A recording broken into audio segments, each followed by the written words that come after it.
Huwa ċar li Transport Malta li suppost hija entità indipendenti qed tintuża għal skopijiet partiġjani tant li qed jinħolqu inġustizzi bejn il-ħaddiema. Iżda Partit Nazzjonalista fil-Gvern se jkun qed jindirizza dawn l-inġustizzi waħda. Hekk iddikjaraw Shadow Ministers Mark Kentny Sammut u Ivan Castillo waqt konferenza tal-aħbarijiet li saret quddiem l-uffiċini ta' Transport Malta f'Ħallija fejn id-deputati tal-Partit Nazzjonalista tkellmu dwar it-taħwid fir-rigward tan-numru ta' sejħiet kemm interni kif ukoll esterni. Mark Kentny Sammut spjega li n-numru ta' sejħiet qed jiksu l-Collective Agreement u l-avviż legali li tant ftaħar bih il-Prim Ministru Robert Abela qabel l-elezzjonijiet ta' Ġunju li kellu jidħol fis-seħħ fil-bidu ta' Jannar ta' din is-sena. Sammut elenka numru ta' nuqqasijiet fejn fost l-oħrajn spjega kif ħaddiema li l-hom jaħdmu minn qabel l-2013 suppost intitolati għal pre-retirement leave bħal ħaddiema l-oħra taċ-ċivil. Madankollu hemm ħafna impjegati li sabuha diffiċli ħafna sabiex jieħdu dan il-benefiċċju possibilment għax intilfet xi dejta. Dan barra l-kwistjoni tal-vacancies bla standards fir-rekwiżiti għall-impjiegi.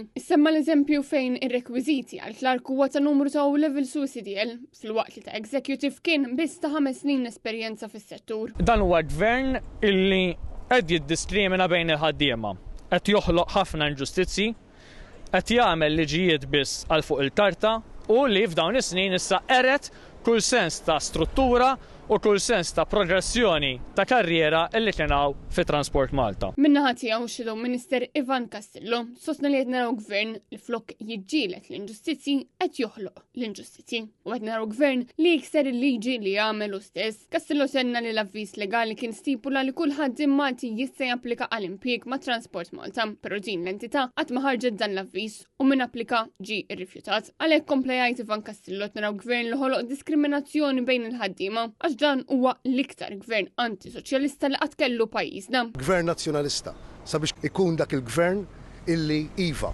jiġġielet id-diskriminazzjoni, jiġġielet l-inġustizzja, però wkoll illi dawk l-inġustizzi u diskriminazzjoni li sseħħew ġewwa Transport Malta nirranġawhom u naraw illi dak illi ħaqqu dak illi jixraqlu jieħu il-pożizzjoni illi huwa telef tingħatalu. Sammut u Castillo jinsistu li gvern ġdid nazzjonalista se jkun tassew gvern illi jemmen fil-ħaddiema.